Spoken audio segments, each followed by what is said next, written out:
Finally, we get to number 6, the idea of the outsider. That Jews are hated because we are different, the dislike of the unlike. We're different. And you can't deny, throughout history, Jews have always been different.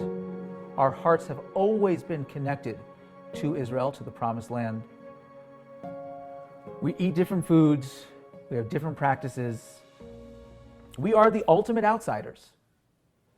But is that the cause of Jewish hatred? If it is, then we would expect the answer, the solution to anti-Semitism should be assimilation. And it's logically, it makes sense. Logically, assimilation makes complete sense. They hate you because you're Jewish. Just stop being so Jewish, and they won't hate you, right? The problem is, historically, that's never once worked. Before we can talk about this quote, I want to just give a little introduction. So Kiddush is the ritual we do on Friday night as we bring in Shabbat. At the end of Shabbat, we have another ritual called Havdalah, which is kind of saying goodbye to Shabbat. But if you look at the actual words Kiddush and Havdalah, they mean something very similar. Kiddush comes from the word Kadesh, which means holy. But the Jewish concept of holiness, and what the word literally means, is to be distinct, separate, unique. That's what the word Kiddush literally means. Havdalah, to be mavdil, means to separate between one thing and another. So Rav Chaim of Volozhin famously said, if the Jews don't make Kiddush, their enemies will make Havdalah. What he meant by that, I mean, the plain words is Kiddush, Havdalah, you don't make Kiddush, they'll make Havdalah, very cute.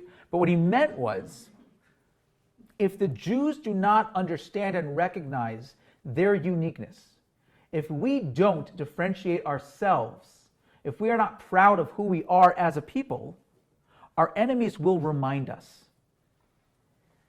In the 1800s, Jews in France and Germany and all the enlightened countries were more French than the French, more German than the German. They said things like, Berlin is our Jerusalem, Germany is our fatherland.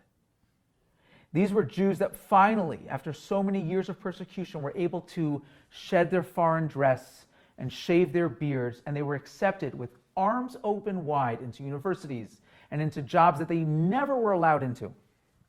And they thought that that would last. And they thought that if they were just accepted and they were just like everybody else, if they can only get rid of that dislike of the unlike phenomena, then we would succeed and we would be great and wonderful and everything would have a happy ending. But we didn't have a happy ending. Historically, at every moment of great assimilation is followed by moments of the greatest and deepest persecution we've ever faced. Always. Assimilation has never once been the answer. Herzl believed assimilation was the answer to the Jewish problem. In 1893, Herzl developed an extraordinary scheme to ask the Pope for protection against anti-Semites. In return, Herzl, would lead the Jews to be converted in mass at St. Stephen's Cathedral in Vienna. It was his plan, and he thought it would work. He only learned that it wouldn't work through the Dreyfus Affair. In 1894, Alfred Dreyfus, who was the highest-ranking Jewish official in the French army, was accused of treason. Herzl was there as a journalist, and he's reporting on the story, and he's looking at what's going on in front of his eyes. Here is the most assimilated Jew he's ever seen, completely assimilated. And yet, the persecution was unbearable. He watched this trial unfold, and it was so skewed against Dreyfus. But to make matters worse, when he went out into the streets and he heard the people protesting, he heard the mobs of people, they weren't yelling death to Dreyfus.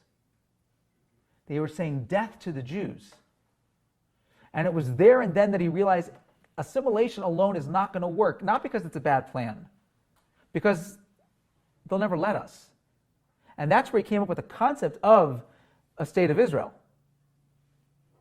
It's unclear whether it needed to be specifically in Israel, but just Jews having their own state. If we had our own state, then we wouldn't be outsiders anymore. We'd be just like everybody else. We've seen, and we talked about in part one, like how much the state of Israel has done exactly the opposite. Herzl thought that the state of Israel would be the greatest protection for the Jewish people, and in a way it has been, absolutely. It's a place that we, as we talked about at the beginning with Sharansky, it's a place where we have a home, and we have people who have our back. but it has also created and engendered more Jew hatred than anything else in modern times.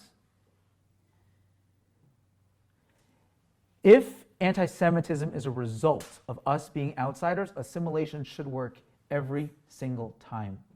And the fact that historically it doesn't work should open our eyes to that. And that's a scary thing, because today 37% of American Jews, as a result of the Pittsburgh shooting, have taken steps to conceal their Jewishness in public.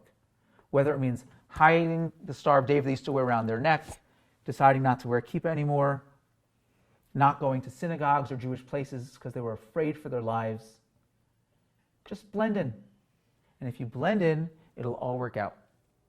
There was an article I saw a couple weeks ago in the Wall Street Journal, which boiled my blood.